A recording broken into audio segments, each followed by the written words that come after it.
Hi, you guys. This is your girl, Andrea. I'm here to give you guys a word and a message. But before I get into the message, y'all know I always got to share some type of testimony or good news or something before I actually get on into the word. But first, let me give thanks to my Father. Let me thank Him for waking me up this morning to see it another day.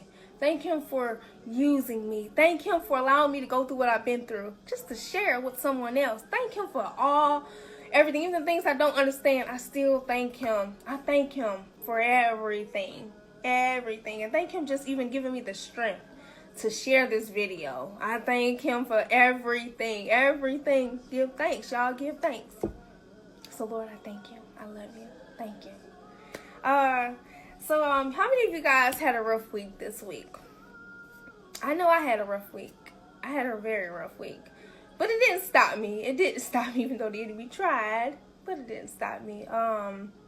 I realized, like, the harder the attack, whatever it is, whatever storm or attack that's coming, just know God has gotten something greater. Like, you are getting closer to your destiny.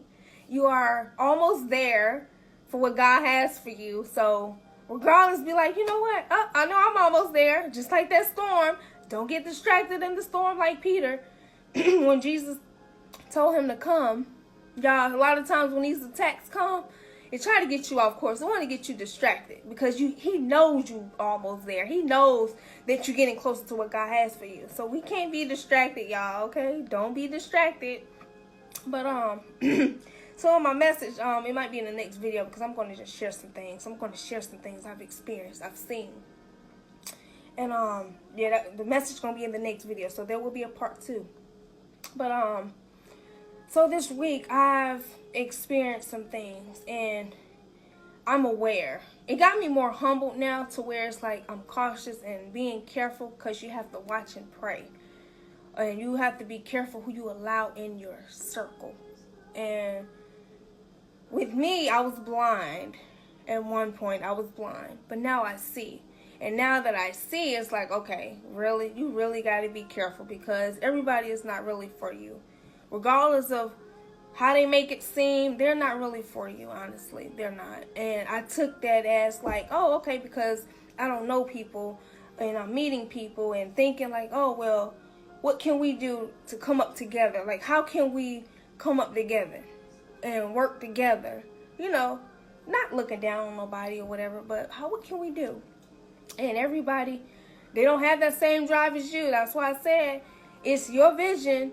So don't try to be out here trying to have people and depending on people to help you with what you got, what God called you to do. It is your vision, not theirs. Because when they see that you almost there, when they see that you on your way to where you're going, they're going to do whatever they can to stop you and distract you. And, you know, and you got to be careful for them kind of people. Because I've seen it. Like, I've seen it to where people can just put on this image or whatever. Like, they just good people in their heart. Really, they're not. They're not. But like I said, I was blind. But now I see, like, wow. Like, wow. Like, who is really for you? And who is really against you? You know what I mean? And it's sad that it had to be that way. But at the end of the day, I don't want that spirit. I don't want that spirit because of what one person done. To make me look at everybody like, oh, I can't trust nobody. No. Instead of looking at the person, look up to God. Look up to Jesus and see.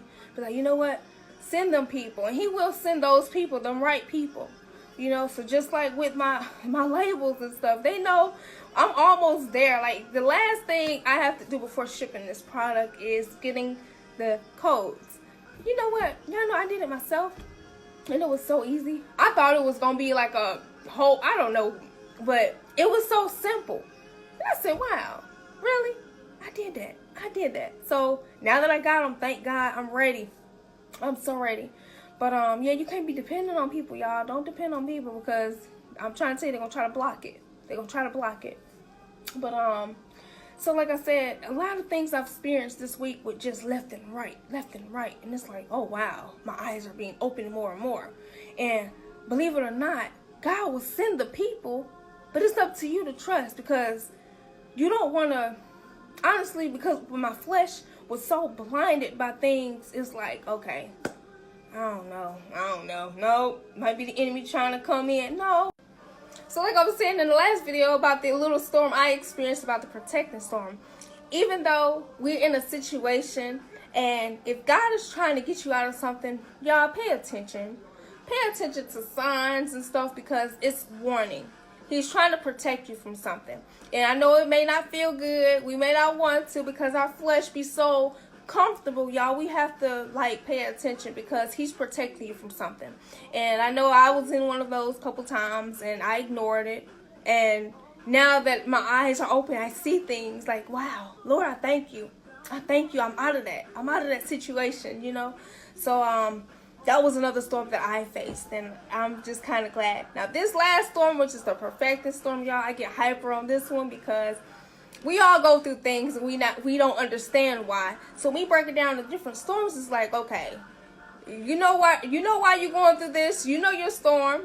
You all know. But this one right here is exciting, which is the perfecting storm. I'm going to go ahead and read about Joseph. Joseph endured this kind of storm. God used hardship and disappointments to turn a promising young boy into a seasoned man of God. Wow.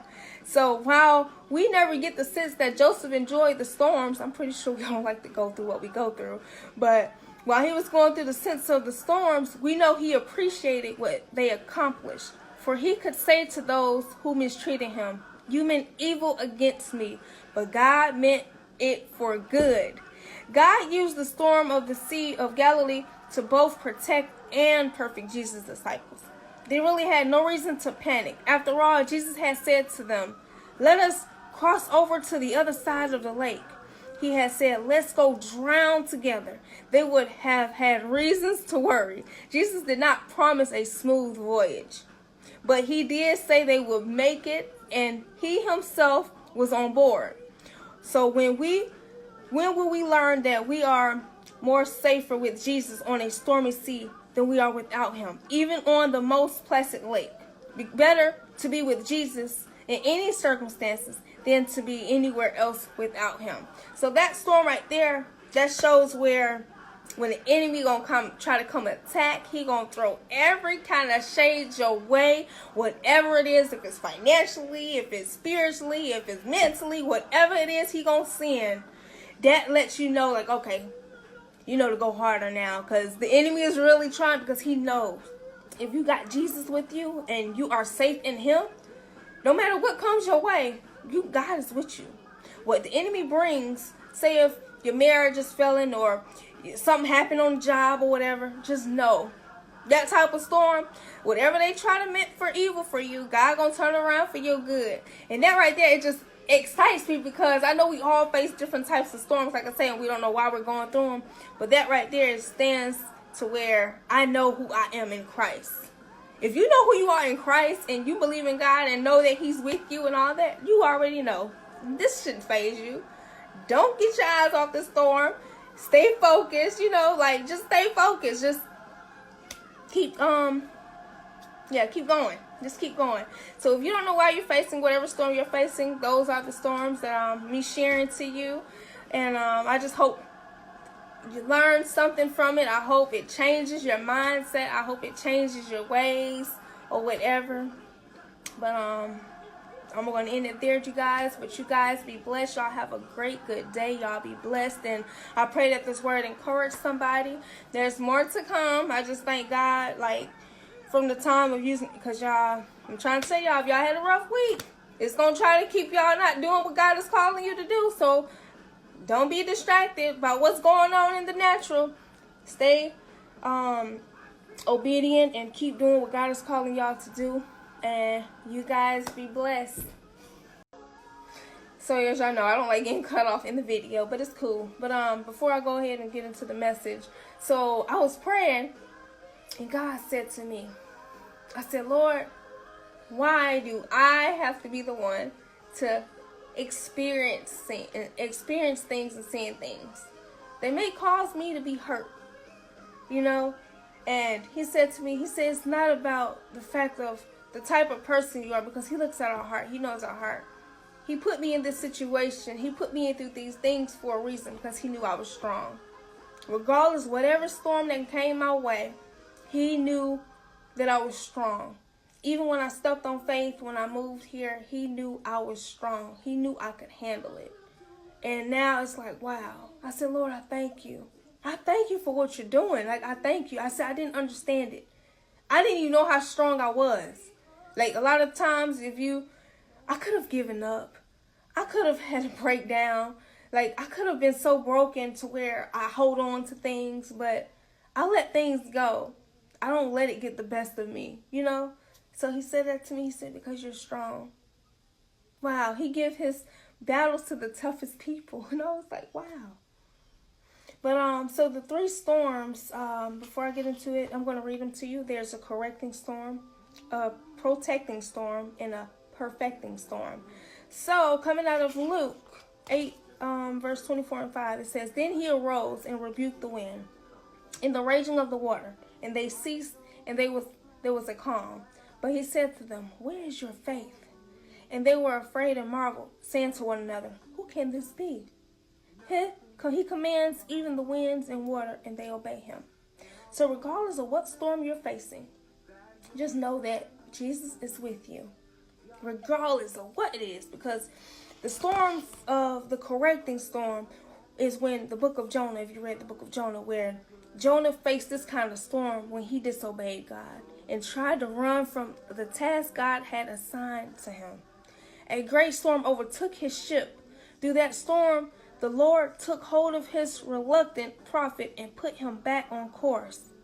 So a correcting storm is entirely the results of disobedience to God and his call. Maybe if you stole something or lied about something or cheated or whatever, and God allows you to reap the consequences of your actions. Okay? So that is what is a correcting storm. And a lot of times, if you are being corrected and being disobedient at the same time, I mean, it makes it worse. It gets no better. So whether you learn from your mistakes or change your behavior, when Jonah finally admitted his folly and repented, the storm stopped.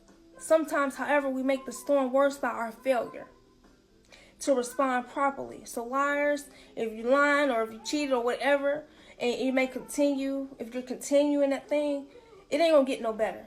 It's like you're not learning nothing from it. You're just gonna continue in that storm. So we can't be disobedient, okay? So if God is trying to call you and get your attention from something, pay attention.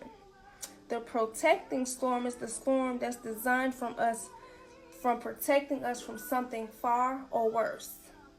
And I had plenty of those. So when God instructed Abraham, take now your son, your only son Isaac, whom you love, and sacrifice him atop Mount Moriah, he sent the patriarch into a howling storm. Why did God command such a thing? The Bible tells us it was a test to see if Abraham would place his love for his son on a higher plane than his love for the Lord. And that's in Genesis. So in other words, the great man of faith ran the risk of making his son an idol. When it was all said and done, Abraham passed the test beautifully, and God prevented him from making his son's life. So the storm ended, and Abraham's faith and love for the Lord grew even stronger. Protecting storms may cause us a great deal of alarm and discomfort, but they shield us from something far or worse.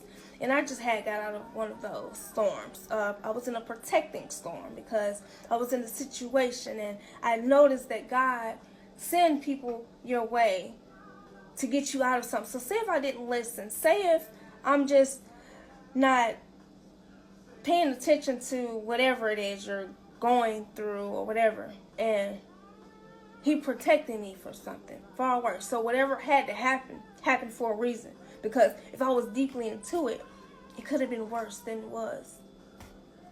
It could have been